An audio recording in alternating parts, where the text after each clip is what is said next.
Je sais pas si je suis la seule personne qui faisait ça quand il était jeune, mais lorsque je marchais devant des voitures, j'imaginais qu'ils avaient des visages. Bon, turns out, j'étais pas tout seul, car en 2006, Pixar a créé un film nommé Cars, qui, comme vous l'aurez deviné, est à propos de voitures qui parlent. Et donc, dans ce deuxième épisode francophone où je rank tous les films Pixar, nous allons passer en revue ce film. Si vous êtes nouveau sur cette chaîne, eh bien bonjour et bienvenue. Et si vous voulez supporter ma petite chaîne YouTube, eh ben vous n'avez qu'à vous abonner. Maintenant, trêve de plaisanterie. Passons en revue Cars.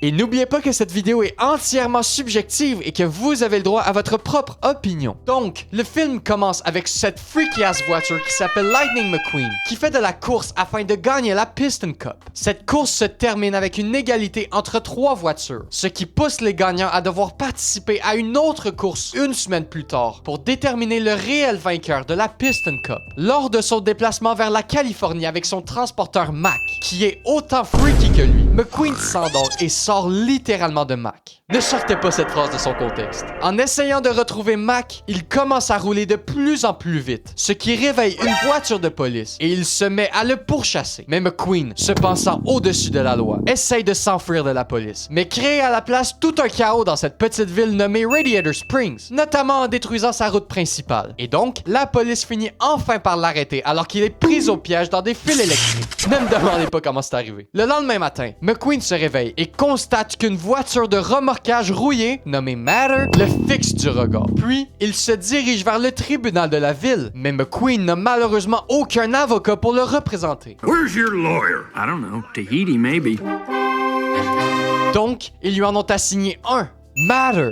Comptez pas sur lui pour lui faire gagner sa cause. Puis, une avocate nommée Sally, défendant les habitants de Radiator Springs, arrive au tribunal et fait constater au juge tous les méfaits que McQueen a causés, incluant la destruction de la rue principale. Et donc, quelle est sa sentence? Eh ben, c'est de réparer la route avec cette énorme machine nommée Bessie. For the record, en théorie, ça pourrait lui prendre jusqu'à 5 jours pour réparer la route. Ce qui est frustrant pour lui, car il doit se rendre en Californie à temps pour la dernière course de la Piston Cup. Et donc, pendant que Matter essaye d'attacher McQueen à Bessie, McQueen voit une opportunité et s'enfuit. Mais surprise, il n'a plus d'essence, car certaines personnes ont siphonné son gaz pour l'empêcher de fuir. Je crois qu'il aurait pas dû les sous-estimer. Bref, McQueen travaille très fort pour réparer la route.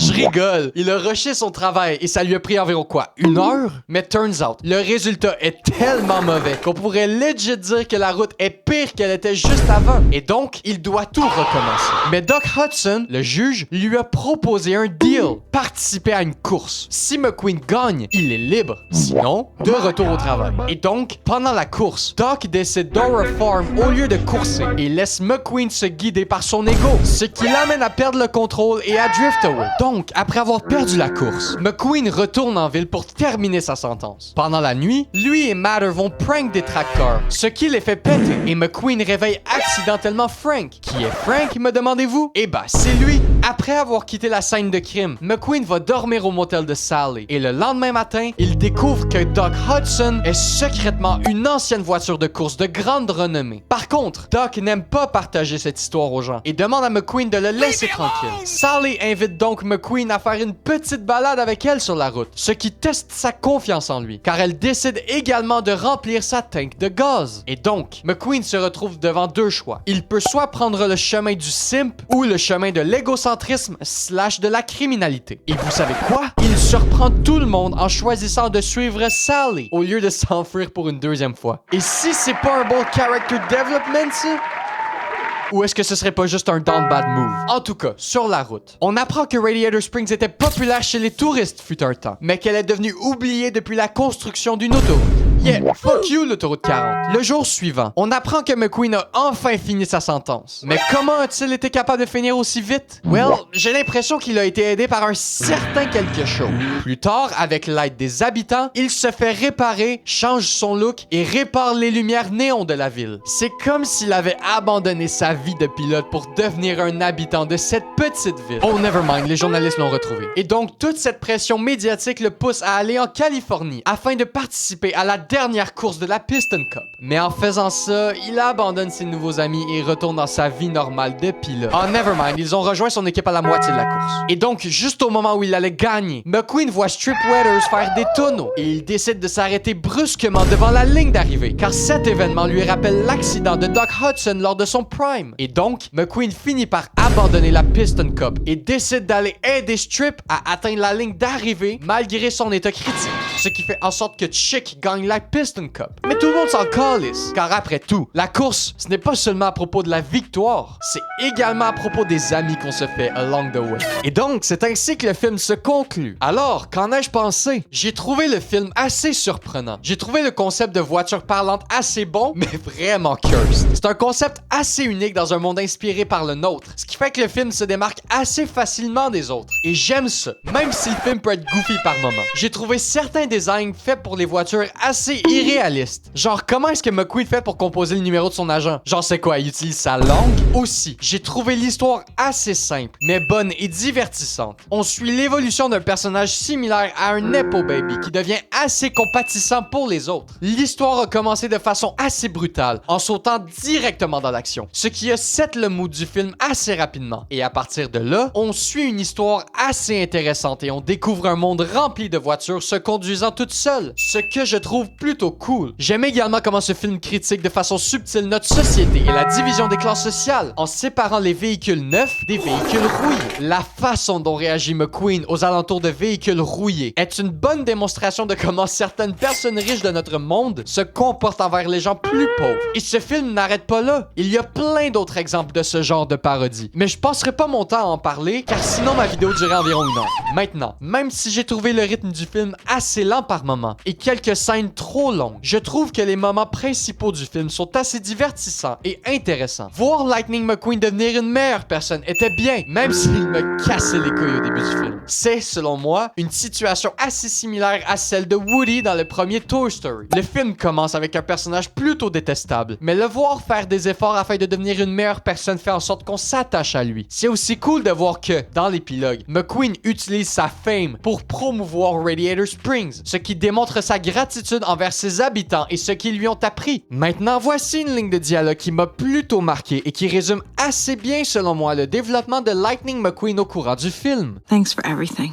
It's just a road. No, it was much more than that. En parlant des personnages, parlons-en davantage. Matter. Oh, Matter. Matter, c'est le putain de GOAT. Je sais que c'est un comedic relief sans développement, mais honnêtement, c'est mon personnage préféré du film, car je le trouve drôle et attachant. Je me suis attaché à lui tellement rapidement, et j'aime l'évolution de sa relation avec McQueen, même si elle aurait pu être explorée davantage. Car lorsque Matter a dit qu'il considérait McQueen comme étant son meilleur pote, ben j'y croyais pas vraiment, parce que je me disais, ça fait pas juste genre 3 jours qu'ils se connaissent. Je croyais pas vraiment à ce statement, parce que je trouve qu'il manquait de développement émotionnel impactant à l'écran pour leur relation. En tout cas, je m'en calisse de ce que vous dites, Matter, c'est le putain de gars. L'utilisation de Sally était également assez bien foutue, car le but de son personnage dans l'histoire, c'est de faire ouvrir les yeux de McQueen sur le monde. Et ça a marché. Les méthodes qu'elle a utilisées pour y arriver furent réalistes, et malgré une relation un peu bizarre qu'elle avait avec lui au début, je trouvais qu'ils étaient assez fun à suivre. Le restant des personnages sont assez bien utilisés également, puisqu'ils ont tous été utilisés dans un but quelconque. Et ces buts fonctionnent, excepté pour un personnage. Parmi tout le cast de personnages, il y en a seulement un qui m'a déçu, et c'est Doc Hudson. Je trouve le développement de ce personnage assez confusant. Il était très clair avec McQueen en lui disant de fermer sa putain de gueule, mais s'ennuyait quand même de la bonne vieille époque où il faisait de la course. Et j'ai trouvé toute cette bullshit confusante. Il a eu un soudain changement de personnalité assez abrupt à la fin du film qui filait forcé et qui était seulement présent pour servir le plot sans réel développement. Je trouve que ce personnage fut trop difficile à comprendre et qu'il prenait des décisions assez mélangeantes. De plus, je trouve que le film partage un message qui résonne fortement avec moi. Peu importe qui tu es, tu dois être tenu responsable de tes actions. Ce message est assez clair et direct et peut être compris par n'importe qui. J'aime comment ce film par moments critique les gens avec du pouvoir qui peuvent se sortir de n'importe quelle situation facilement. Et il critique cela par le biais du personnage de Lightning McQueen. Lui donner une rédemption partage également un message plutôt positif aux gens qui se sentent représentés par son personnage. De plus, pendant le film, McQueen apprend certaines choses grâce aux habitants de Radiator Springs qu'il finit par utiliser vers la fin du film, comme conduire en reverse ou drifter. Ces throwbacks sont bien utilisés et démontrent montre que l'on peut tous apprendre quelque chose, peu importe qui nous sommes. Et je trouve que ça aussi, c'est un excellent message transmis au public. Visuellement, le film look assez bon. Je trouve que c'est un step-up des anciens films Pixar, sauf si on parle des environnements, qui je trouve manque encore un peu de texture et de détails et qui feel assez generic. J'aime aussi les couleurs du film qui sont généralement mis en avant par le design des personnages qui sont eux-mêmes très bons et bien diversifiés. J'aime également la réflexion créée par l'éclairage, surtout sur les véhicules. Je trouve que ça